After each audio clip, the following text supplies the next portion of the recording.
ये ग पोरी इकडे बैस ग जरा. ये ना बैस ना.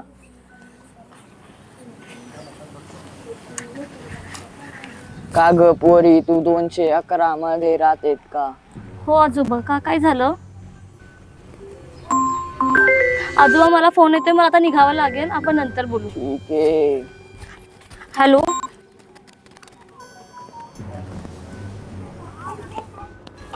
प्राची, अगं मग तुला काही सांगायचं आहे. अगं मला आता ना गार्डनमध्ये, मला थोड्या वेळापूर्वी गार्डनमध्ये एक वयस्कर आजोबा भेटले होते.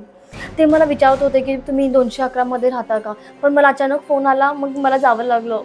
काय विचारत होते, काय सांगत होते? काय मी त्यांना कधी सांगायचं होतं अगं, मतलब ते असं एकदम मला सांगत होते तुम्ही 211 मध्ये राहता का, पोरी माझ्याजवळ बस, तुम्ही 211 मध्ये राहता का, असं एकदम विचारलं. आणि पण एवढं 211 मध्ये आहे काय? त्याशी तो वॉचमॅन पण आपल्याला अलर्ट करत होता. मी तुला सांगते ना की इथं काहीतरी आहे, आपल्याला ना इथून जावं लागेल मला असं वाटतं.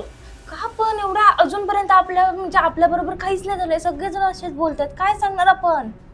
बरोबर, पण काय करायचं कसं?